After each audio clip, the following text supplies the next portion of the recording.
Hello everybody, hi, this is Quina here. Welcome to episode number 29 of the show. Today let's get into some news. First of all, it's a bad, disappointing news because the SEC actually delays the decision on the VanEck Bitcoin ETF again. This is no surprise, but the last date that they have to decide is really February 27 next year.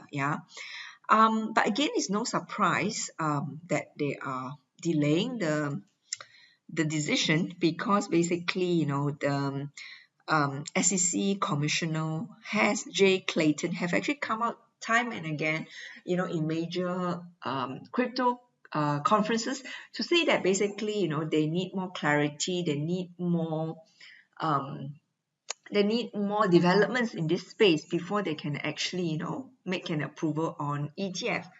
Now, they have been talks about, an ETF is not important basically to get the prices up. But I really choose to differ because I think ETF is really, an instrument that is really going to be very easy for the layman on the street, right? The normal people, right? The normal people who are, working 9 to 5, who are literally the slaves versus the elites, right?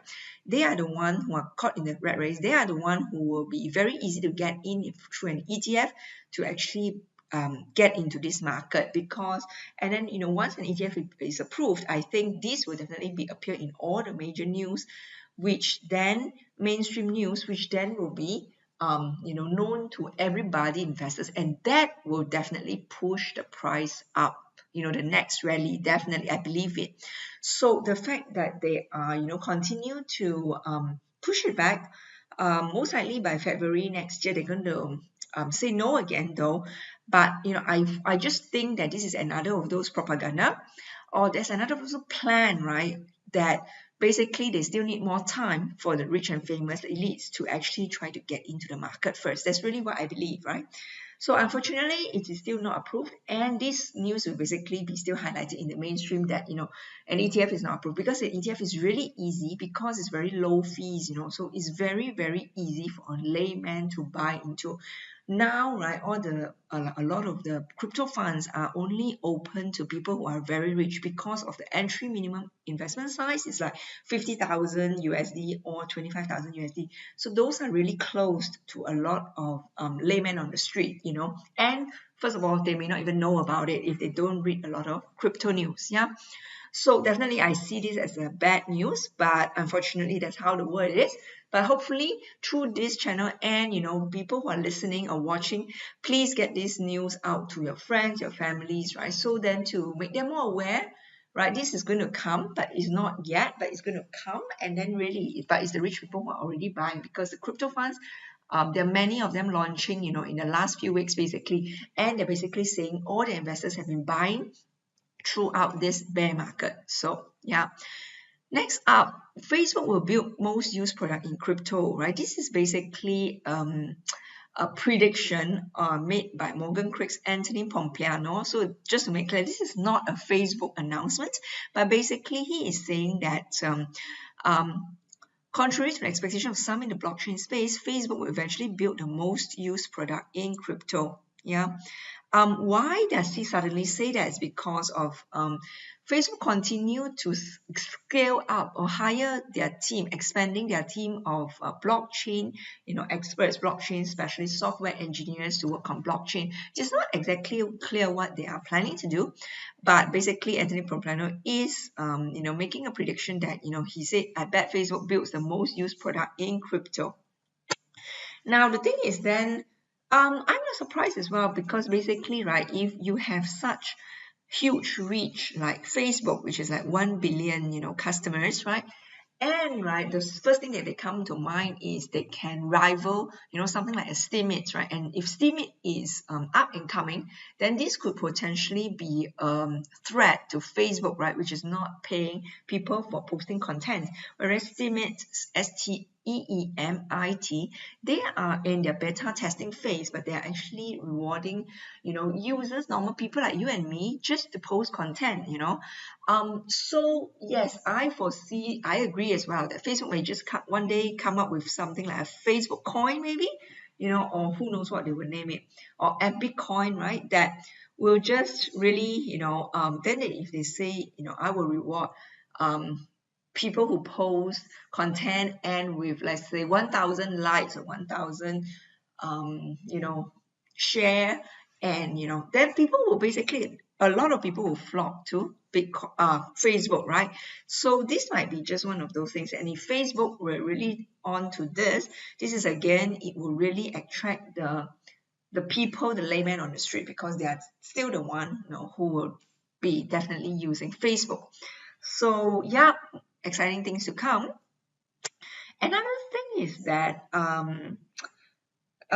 there's a cryptocurrency asset manager, Morgan Craig Digital. It's basically the same one who basically predicting Facebook will launch, something like a Facebook coin in the future.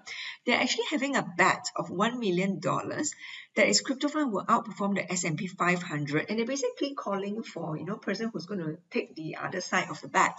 But currently there's no one yet, but basically so I foresee that they're trying to use this as a marketing as well, right, to really boost up the image of cryptocurrency. And this is quite interesting. This kind of bets will really tap into, I would say, right, because it is basically trying to model after what Warren Buffett has done, which is in 2007, basically, Warren Buffett has taken 1 million bet using his own money against asset manager Protege Partners, which is his trying to say that he wagered that a passive investment in the S&P 500 would outperform a sample 5 actively managed hedge funds picked by Protege Partners. So 10 years later, Buffett won that bet, right, with S&P turning 7% compounded annually versus 2% from the hedge fund. So I really see this as they are really tapping now into people who actually follow Warren Buffett. So who follows Warren Buffett? This is really the rich people, right? The people who really in the investing class, they are more in the know. So they are more the high net worth and above. So millionaires, billionaires, right?